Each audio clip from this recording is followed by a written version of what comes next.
Hola, mi nombre es Adriana Zamora Carcomón, soy estudiante de la Facultad de Derecho en la Benemérita Universidad Autónoma de Puebla, en la materia de Teoría de General del Derecho con el profesor Iván Elías Ojeda Cuevas. El tema: normas y sistemas jurídicos. Una norma es la regla de conducta dictada o promulgada por un poder legítimo para regular la conducta humana por medio de una prescripción, autorización o prohibición. Kelsen menciona que la norma jurídica no solo tiene aplicación en cuanto es ejecutada por un órgano u obedecida por los particulares, sino cuando sirve de base para establecer un juicio sobre la legalidad del actuar de ambos. Para el derecho parlamentario, la norma es un elemento jurídico fundamental, ya que una de las tareas del Parlamento es crear, derogar o modificar las normas que componen una ley. La importancia de los contenidos materiales en la validez jurídica. Kelsen nos da 11 formas de clasificar las normas jurídicas. Entre ellas está el derecho público, privado y social. El ámbito material de validez de las normas no consiste únicamente en clasificar el derecho en ramas. Digamos que si bien es cierto que el autor hace referencia en su libro a esta división que acabamos de mencionar, lo hace únicamente para determinar si una norma jurídica aplica para regular una materia específica o, dicho de otra manera, en caso concreto, lo primero que se debe hacer es revisar si esa norma corresponde a una de esas áreas, porque no sería lógico resolver un litigio con normas que no corresponden a la materia que estamos consultando y que estamos tratando. Ejemplo: si una persona comete un hurto hacia otra persona, se le aplica la ley de acuerdo al Código Penal y entra dentro de la clasificación del derecho público. Por otro lado, si el litigio se trata de una denuncia acerca del no pago de un salario de un trabajador, el juez aplica lo que disponga el Código Laboral. Esa sería la norma válida para regular la materia. El autor está clasificando las normas jurídicas desde lo que denomina su ámbito material de validez, es decir, pretende revisar qué normas son válidas dependiendo de la materia que regulen. Los órganos competentes en México son la Suprema Corte de Justicia de la Nación, el Tribunal Electoral, los plenos regionales, los tribunales colegiados de circuito, los tribunales colegiados de apelación, los juzgados de distrito, el Consejo de la Judicatura Federal, los tribunales de las entidades federativas, previstas por el artículo 107, fracción 12. El sistema jurídico al que pertenece México desciende de la familia neorromanista. Esta la integran países cuya ciencia jurídica se ha elaborado sobre los fundamentos del derecho romano y de la tradición germánica. Su principal fuente es la ley.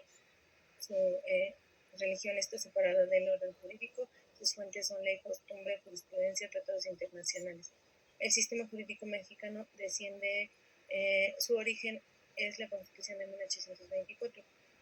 Su constitución política es escrita y dentro de ella tiene la división de poderes: ejecutivo, legislativo y judicial.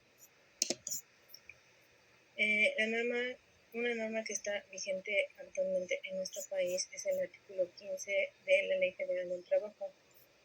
Dentro de este artículo, en el 2017 se agregaron incisos para mejorar el artículo en este caso, pero en el 2021 se derogaron. Entonces, los agregados en el 2017 al día de hoy no existen.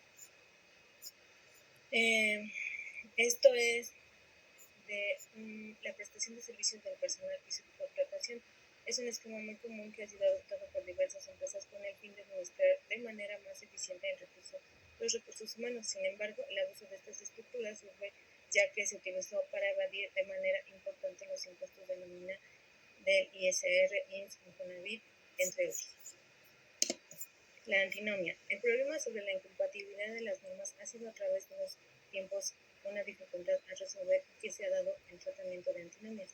Existe una antinomia siempre que dos normas conectan a un mismo supuesto de hecho dos consecuencias jurídicas diversas e incompatibles, de modo que se dan controversias susceptibles de soluciones colectivas. Se admite unánimemente que el derecho no puede estar compuesto de normas jurídicas incompatibles, de tal modo que si son detectadas en los procesos de aplicación jurídica dos normas que atribuyen al mismo supuesto de hecho dos soluciones normativas incompatibles, una de las dos debe ser eliminada para restaurar la coherencia del sistema. ¿Cómo se resuelve una antinomia? Hay tres criterios: lex superior derogat inferiori, criterio de supremación de jerarquía. Esto quiere decir que una norma inferior se opone, que cuando una norma inferior se opone a una norma superior, la inferior es derogada. En este sentido, es un tema de validez. En la estructuración jerárquica de las normas, si la menor se opone a la mayor, la norma es inválida. El segundo criterio es lex posterior derogat priori, criterio temporal. Cuando hay una norma posterior en el tiempo que se opone a la norma anterior, esta normativa sí priva de vigencia, es decir, existe una derogación. Una derogación es la privación de vigencia de una norma por mandato de otra. Lex especial derogat generales, criterio de especialidad normativa. Este tercer criterio se trata de una imposibilidad de aplicabilidad, es decir, una norma general y una norma más específica. En este caso, la norma específica elimina a la general. Muchas gracias.